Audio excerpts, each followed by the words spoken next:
Les femmes pleurent la mort de leurs proches. Après que fut terminée la grande bataille, le roi Dhritarashtra, son épouse Gandhari ainsi que les épouses des guerriers morts au combat partirent en direction du champ de bataille. Ils y rencontrèrent les Pandavas et le Seigneur Krishna. Les Pandavas offrirent leur hommage au roi, qui voulut alors étreindre les fils de Pandu. Après avoir donné l'accolade à Yudhishthir, le roi aveugle se dirige vers Bhima pour l'étreindre à son tour. Lisant dans les pensées du roi, le Seigneur Krishna place une statue de Bhima, là où se trouve le vrai Bhima. C'était la statue sur laquelle Duryodhana s'était entraîné pendant l'exil des Pandavas. Le roi Dhritarashtra prend la statue dans ses bras et la serre de toutes ses forces jusqu'à la réduire en poussière. Fait surprenant, il s'agissait d'une statue de fer. Dhritarashtra se met alors à vomir le sang. Croyant avoir tué Bhima, des larmes d'affliction coulent de ses yeux. Voyant que le roi regrette amèrement son geste, le Seigneur Krishna lui dit « Ô roi, ne pleure pas ainsi. Bhima n'est pas mort, tu as étreint une statue. La mort de Bhima ne t'aurait apporté aucune consolation. Pourquoi cette colère? Le massacre de tes fils n'est que le résultat de ta propre négligence.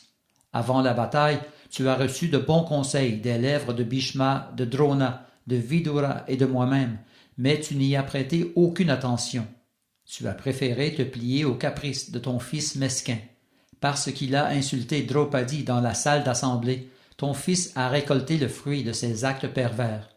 Quant au fils de Pandu, il n'avait commis aucune faute, et malgré cela, tu les as maltraités. Dhritarashtra comprend que le Seigneur Krishna lui dit la vérité. Le roi aveugle s'approche alors de Bhima et l'étreint affectueusement. Il étreint ensuite Arjuna, Nakula et Sahadev, puis il leur demande d'offrir leur hommage à Gandhari. À la demande du roi, Yudhishthir et ses frères s'approchent de la chaste femme. Gandhari, attristé de la mort de ses 100 fils, voulait maudire les Pandavas. Comprenant ses intentions, le sage Vyasadeva apparaît sur les lieux et adresse la parole à la reine. Il lui dit « Les Pandavas n'ont commis aucune faute. Ne te fâche pas contre eux, mais offre-leur ton pardon. Retiens les paroles qui s'apprêtent maintenant à sortir de ta bouche. Chaque jour, avant de combattre, ton fils Duryodhana venait implorer de le bénir, et chaque jour tu lui répondais « La victoire appartiendra aux justes ». Ces paroles étaient prophétiques. En effet, ce sont les justes qui ont gagné la bataille. Tu as toujours été prompte à pardonner aux autres. Dirige maintenant cette tendance vers les fils de Pandu. Gandhari répond à Vyasadeva. Ô saint homme, je n'éprouve aucun ressentiment envers les Pandavas. Je comprends que le massacre a eu lieu par la faute de Duryodhana, de Dushasana, de Shakuni et de Karna. Cependant, Bhima a posé un geste que je n'arrive pas à lui pardonner. Pendant qu'il se battait avec mon fils, il l'a frappé en bas de la ceinture et l'a tué d'une façon malhonnête. Tout cela s'est produit en la présence même de Krishna. Cet acte abominable a grandement soulevé ma colère. Ayant entendu les paroles de Gandhari, Bhima lui dit « Il m'était impossible de vaincre ton fils d'une façon loyale. Il savait trop bien manier la masse, comme nul autre ne sait le faire. C'est Duryodhana qui jadis fut la cause de l'humiliation de Yudhishthir au cours de la partie de dés. C'est lui aussi qui a ordonné que l'on amène Draupadi dans l'assemblée des rois afin de la déshabiller. Par surcroît, il lui a montré ses cuisses. C'est pourquoi j'ai juré de les lui briser. Ton fils n'a fait que récolter le fruit de ses actes pécheurs. Même au cours de notre exil dans la forêt, il a tenté à maintes reprises de nous attaquer. En le tuant, j'ai tout simplement mis fin à notre inimitié. Gandhari dit à Bhima, « Tout ce que tu as dit à propos de Duryodhana est vrai. Il a eu la mort qu'il méritait. Cependant, tu as accompli un autre acte, celui-là des plus abominables. Après avoir tué mon fils Dushasana, tu lui as ouvert la poitrine pour ensuite boire son sang. Cet acte n'est pas digne d'un héros, mais d'un cannibale. Rien ne peut justifier une telle atrocité. » Bhima répond à Gandhari.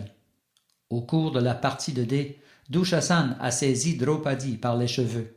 C'est à ce moment que j'ai juré de boire son sang pour le punir de son crime, mais le sang n'est pas allé plus loin que mes lèvres. En vérité, je n'ai pas bu le sang de ton fils Dushasana. Si j'ai fait semblant de boire son sang, c'est que j'en avais fait la promesse.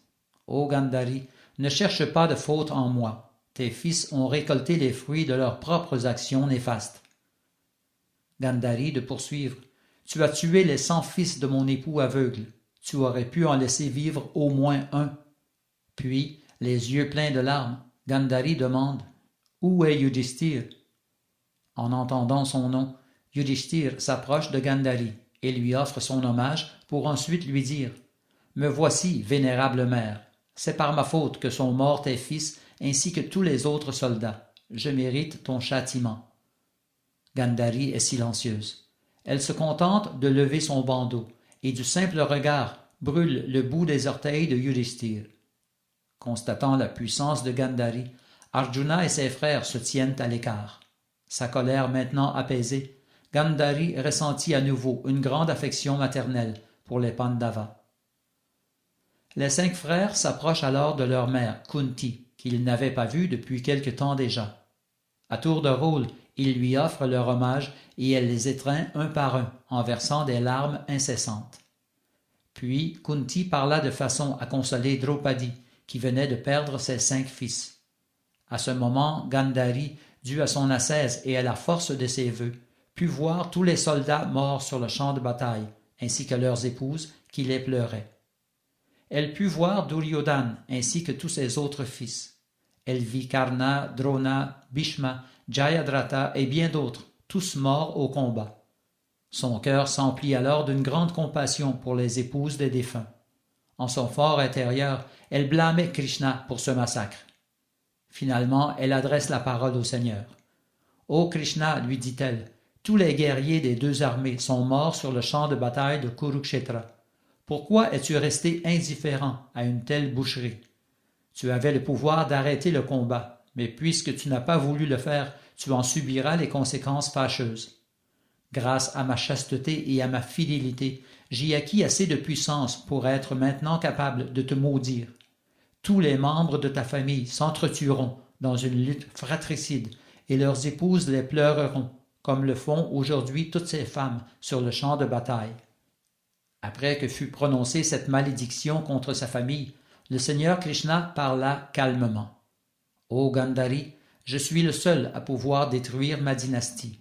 Je me demandais justement comment cela pourrait s'opérer. Ô Gandhari, en prononçant cette malédiction, tu m'as rendu la tâche facile. Même les dévas et les démons ne sauraient anéantir ma famille. Seul un conflit interne mettra fin à son existence.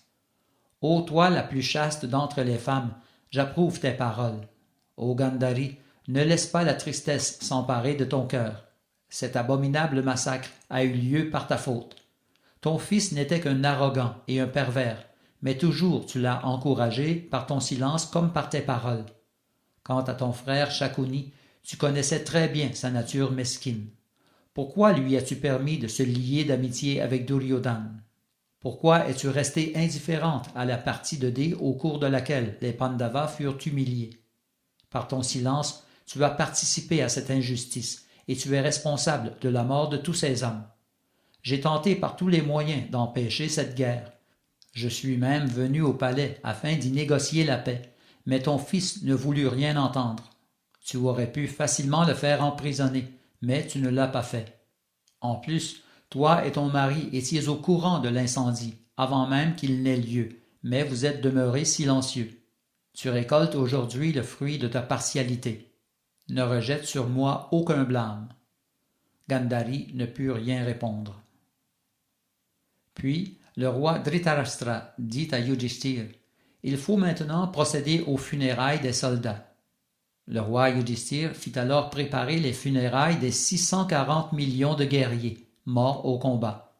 Les corps des soldats ainsi que leurs armes et leurs chars furent empilés puis brûlés. C'est alors que Kunti rassembla ses 5 fils autour d'elle et leur adressa les paroles suivantes. « Le grand héros Karna était votre frère aîné. Il est né de mon union avec Vivasvan, le dieu soleil. À l'époque, je n'étais pas encore marié et vivais chez mon père. C'est pourquoi j'ai dû abandonner l'enfant par crainte de l'opinion publique. Je l'ai placé dans un panier pour ensuite le laisser flotter sur les eaux du Gange. L'enfant fut trouvé par un charpentier nommé Adirat, qui, avec son épouse Radha, l'a élevé.